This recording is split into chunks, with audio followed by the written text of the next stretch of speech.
Hey, this is Chris Hatler, news editor at Runner's World, here to bring you the results from the 2022 New York City Marathon. In an exciting women's race, 3 women came together into Central Park, but only 1 woman broke away. Sharon Lokedi, in her marathon debut, ran 2:23:23.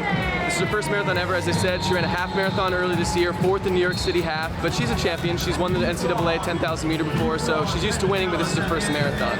I didn't expect to win. I expected to run well, but it ended up being a good outcome, so I'm really excited for today. In second place, we had Lona Chemtai-Salpeter. She earned the silver medal at the World Championships this past summer.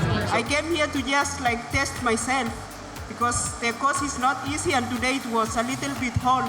And in third place, we have Gotitom Ghebreselassie. She was actually the champion at the World Championships this year, so third place might have been a bit of a disappointment here, but she's still on the podium. And back in 7th place was the top American woman, Alafine Tuliamuk. She ran 2:26:18.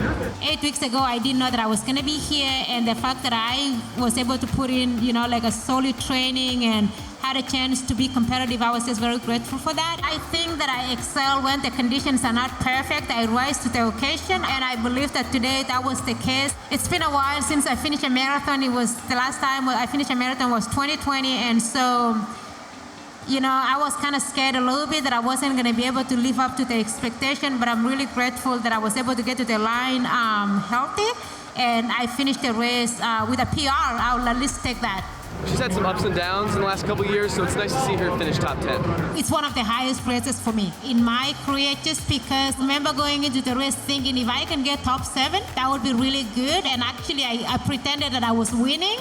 And so I kept looking ahead and not feeling sorry for myself. Early this morning at the start, it was mid-60s. At the finish, it's mid-70s. And that clearly affected the men's race today. Daniel de Nascimento, Brazil, he was the leader for most of the race. But dramatically, about an hour and 40 minutes in, he collapsed and couldn't compete any further. Evans Chebet, who was at one point 39 seconds behind the Brazilian, actually took over the lead and kept that lead through the finish. He completed the marathon in 2:08:41.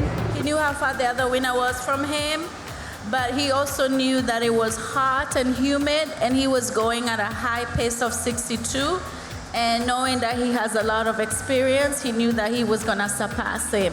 He said when he saw him lying on the ground, he felt bad for him, but he had to continue the race. But just a few seconds back was Shura Katada, who made up a big deficit over the last few kilometers to finish in 2:08:54. And then rounding out the podium was Abdi Nagaye, who ran 2:10:31. All 3 of those guys were some of the favorites coming in, so there's no surprises there. Top American honors went to Scott Fauble. He finished in 2:13:35. I knew with the conditions that if I could get to the finish line in 2:12, I'd probably be top 5. I figured, in talking to Joe, my coach, and we felt like today was going to be 3, maybe 4 minutes slow. So I felt like, if I can just run 2:12, that's going to be pretty good. So when that first group went out, and look, 2:12 is 5:02s. So when that group went out and was pressing, and even at 10K in us, the second group, we were under 5-minute pace. So there was no part of me that was like, that's a good decision to go up with those guys. I just kind of kept having faith that people would come back to me. And look, obviously, I would love to feel like I'm able to go with that front group, but it was going to be a horrible decision. It was going to be a horrible decision. One surprise was American favorite Galen Rupp. He's a 2-time Olympic medalist. He was favored to maybe be on the podium for the U.S., but unfortunately he had to pull out of the race before he even reached 30K. In the men's wheelchair race, Marcel Hug ended up on top. This is his 5th win and ties for the most wins all time for the wheelchair division.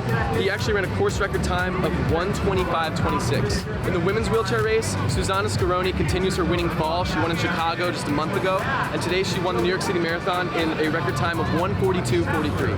Be sure to check out runnersworld.com for more coverage from the New York City Marathon.